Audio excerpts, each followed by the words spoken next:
지난 시간엔 우리 아기가 뱃속에 있을 때 임신 기간 동안 받을 수 있는 혜택들을 꼼꼼하게 살펴봤는데요. 이 출산과 육아라는 긴 여정의 첫 번째 준비 단계를 마친 셈이죠.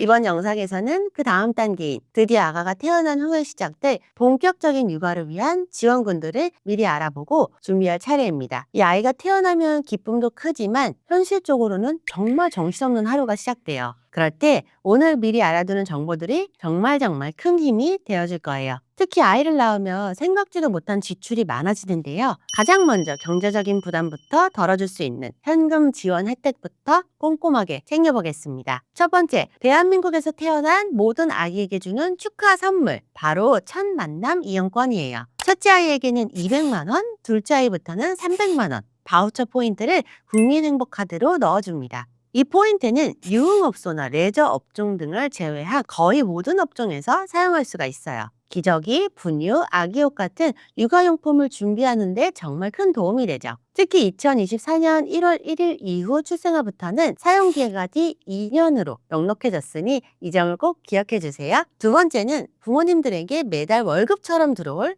가장 든든한 버팀목, 부모급여입니다. 2026년 현재 기준으로 만 0세 아기 0에서 11개월 사이에는 매달 100만 원, 만 1세 12에서 23개월에게는 매달 50만 원을 현금으로 지급합니다. 어린이집을 이용해도 지원받을 수는 있지만 부모급여 금액에서 보육료 바우처 금액을 차감한 차액이 현금으로 입금되는 방식이에요. 자, 여기서 아동수당과 양육수당의 차이점을 확실하게 짚어드릴게요. 먼저 아동수당은 다른 지원과 전혀 상관없이 별개로 받는 수당입니다. 특히 2026년부터는 지급 연령이 만 9세 미만 107개월까지로 확대돼서 혜택이 더 커졌어요. 매달 10만 원씩 현금으로 받게 됩니다. 반면 양육수당은요, 부모급여 지급이 끝나는 24개월 이후에도 어린이집이나 유치원을 이용하지 않고 가정에서 아이를 돌보는 경우에 지급이 돼요. 자, 정리하자면 부모급여와 양육수당은 둘 중 하나만 받는 개념이고요. 아동수당은 이와 별개로 꾸준히 받는 보너스라고 생각하시면 쉽습니다. 이 모든 혜택은 출생신고 시 주민센터의 행복출산 원스톱 서비스나 정부24에서도 한 번에 신청하실 수 있어요. 경제적인 걱정을 덜었다면 이제는 엄마 아빠의 몸과 마음을 도와줄 돌봄과 휴직 제도예요.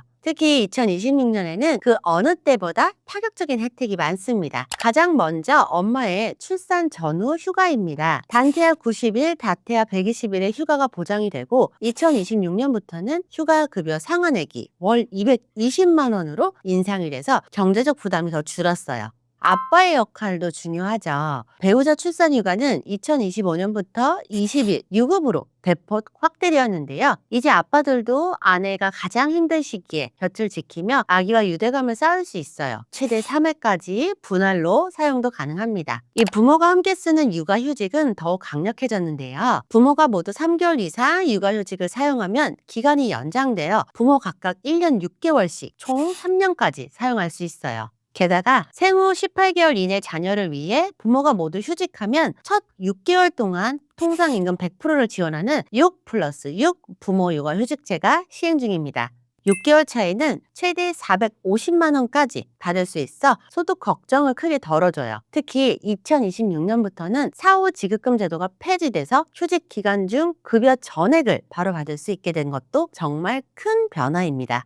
이 직접적인 돌봄이 필요할 때는 정부 지원 산후도우미와 아이돌봄 서비스를 활용하세요. 2026년부터는 아이돌봄 서비스의 정부 지원 대상이 기준 중위소득 250% 이하 가구까지 대폭 넓어져 맞벌이 가정도 혜택을 받기 훨씬 쉬워졌습니다. 마지막으로 매달 가계부 부담을 덜어주는 생활 속 알짜 혜택들입니다. 첫 번째는 출산가구 전기요금 경감입니다. 출생일로부터 3년까지 매달 전기요금의 30% 최대 16,000원을 할인해줘요. 3년이면 약 60만 원에 가까운 돈을 아끼는 셈이죠. 국번 없이 123에 전화하면 신청 가능합니다. 두 번째는 기저귀 및 조제분유 지원 사업입니다. 2026년부터 소득 기준이 중위소득 100% 이하로 상향돼서 더 많은 가정이 혜택을 보게 되었어요. 기저귀 월 9만 원, 분유 월 11만 원은 국민행복카드 바우처로 지원받을 수 있으니까요. 해당되시는 분들은 꼭 신청하세요. 마지막으로 2026년 가장 주목받는 신생아 3종 특례입니다. 신생아 특례 대출은 출산 2년 이내 무주택 가구라면 연 1에서 3%대 저금리로 대출이 가능합니다. 특히 2025년 하반기부터 부부 합산 소득 요건이 2억 원 이하로 완화돼서 혜택 대상이 크게 늘어났습니다. 아파트 청약이나 공공임대 신청 시 출산 가구에게 강력한 우선권을 주는데요. 다만 주거 혜택은 개인의 자산이나 조건에 따라 달라지므로 국토교통부, 기금 2 등등 LH 청약 플러스 홈페이지를 통해 나에게 맞는 최신 정보를 직접 확인해 보는 것이 가장 정확합니다. 자, 이렇게 2026년 기준으로 우리 예비 엄마 아빠들이 받을 수 있는 모든 혜택을 꼼꼼하게 알아봤습니다. 내용이 많아서 기억하기 어려우시다면 이것만은 꼭 챙기세요. 첫째, 2년간 사용 가능한 천만남 이용권과 매달 100만 원의 부모급여, 그리고 확대된 아동수당. 둘째, 아빠의 20일 출산휴가와 상한을 450만 원의 6+6 부모육아 휴직제. 셋째, 소득기준 2억 원으로 문턱이 낮아진 신생아 특례 대출. 헷갈리는 부분은 제가 아래 고정 댓글에 타임라인으로 정리해 둘 테니까요. 언제든지 다시 찾아보세요. 오늘 정보가 여러분의 막막했던 마음에 든든한 디딤돌이 되었으면 좋겠습니다. 소미 언니의 정보가 도움이 되셨다면 구독과 좋아요 부탁드리고요. 세상의 모든 위대한 엄마 아빠들을 진심으로 응원하며 저는 다음에 더 유익한 정보로 찾아뵙겠습니다. 감사합니다.